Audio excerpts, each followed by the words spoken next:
Han pasado más de 150 años desde que México dio fin a la guerra con Estados Unidos.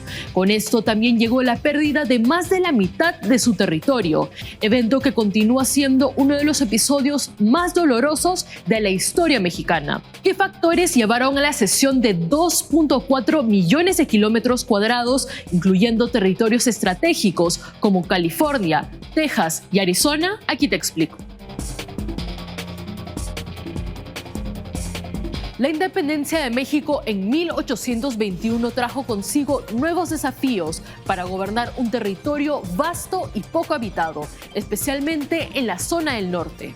Texas se volvió un foco de tensión y desde 1824 el gobierno mexicano permitió el asentamiento de colonos estadounidenses bajo ciertas condiciones, pero las diferencias políticas y culturales escalaron rápidamente.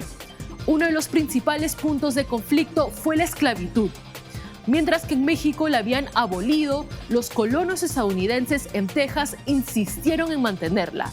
Y esto generó grandes tensiones con el gobierno central. Las tensiones terminaron en 1835, cuando Texas inició un levantamiento armado que culminó con su independencia en 1836. Los estadounidenses que vivían allí no estaban de acuerdo con la abolición de la esclavitud mexicana. Estas mismas personas esperaban que Texas se convirtiera en un estado con una amplia autonomía en el marco de un México federal, pero no lo lograron.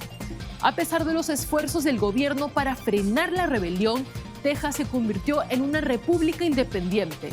Y en 1845 Estados Unidos anexó Texas, provocando enormes tensiones fronterizas entre ambos países. Estas tensiones siguieron creciendo cuando el gobierno mexicano aprobó una ley que prohibía la llegada de más inmigrantes a Texas. Esta ley se basó en recomendaciones hechas por el general Manuel Mier y Terán, quien tras hacer un recorrido por Texas identificó que el número de colonos estadounidenses en este lugar superaba a los mexicanos. Recomendó cerrar las fronteras de Texas a los estadounidenses y promovió el ingreso de más mexicanos y europeos. Algo que causó tanto conflicto nos hace preguntarnos por qué México promovió y permitió que estadounidenses se establezcan en Texas. México enfrentaba grandes desafíos para poblar sus territorios del norte que estaban constantemente amenazados por potencias extranjeras como España y Francia. Estas mismas regiones eran vulnerables a los ataques de tribus nativas. México carecía de recursos y población para abarcar estas áreas, por lo que el gobierno permitió el asentamiento de colonos estadounidenses con la esperanza de proteger estos territorios. Pusieron sus opciones sobre una balanza.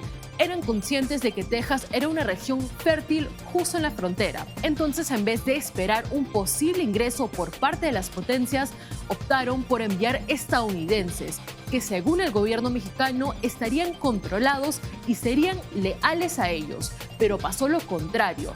Texas se levantó y se anexionaron a Estados Unidos. Justamente durante este tiempo en el siglo XIX, Estados Unidos vivía un periodo de expansionismo influido por la doctrina del destino manifiesto. Este concepto sostenía que los estadounidenses estaban destinados por mandato divino a expandirse hacia el oeste del continente.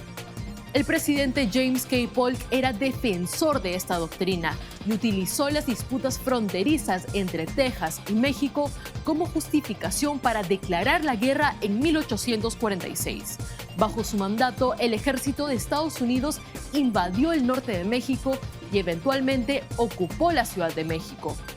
Esta guerra puso en evidencia la situación de ambos países. Mientras Estados Unidos tenía un gobierno consolidado y recursos militares superiores, México enfrentaba divisiones internas, caos político y una economía debilitada. Es que la independencia de México no trajo estabilidad inmediata. Durante las primeras décadas del siglo XIX, el país sufrió varios golpes de Estado, cambios de gobierno y conflictos internos. no tenían la capacidad para movilizar tropas en territorios lejanos como Texas y mucho menos para responder a las amenazas externas. La falta de atención al norte del país hizo que estos territorios queden vulnerables ante la expansión estadounidense. Hacia mediados del siglo XIX, México se dio cuenta que no podía continuar la guerra contra un enemigo que era militarmente superior y firmaron el Tratado de Guadalupe Hidalgo. Y es así que el 2 de febrero de 1848, México cedió más de 2 millones de kilómetros cuadrados.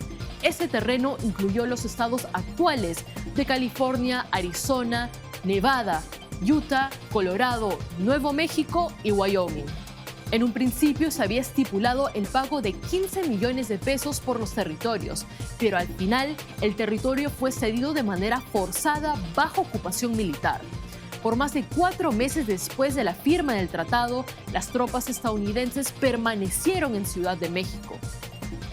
La historia de esta pérdida fue solo el inicio de una serie de problemas relacionados con el abandono de los territorios del norte de México tras la independencia de este país. Los constantes conflictos políticos crearon este caos. Antonio López de Santa Anna ha sido señalado a lo largo de la historia como el principal responsable de la pérdida del territorio, pero en realidad fue el presidente interino Manuel de la Peña y Peña quien firmó este tratado. Esta pérdida territorial tuvo consecuencias duraderas y creó una herida profunda en el orgullo nacional. Estos eventos marcaron además las relaciones futuras entre ambos países, con una frontera que se convirtió en símbolo de división y conflicto. Para más información como esta, recuerda seguirnos en todas nuestras redes sociales y suscribirte al canal de YouTube de Latina Noticias. Déjanos sus comentarios y cuéntanos qué otro tema te gustaría que te contemos.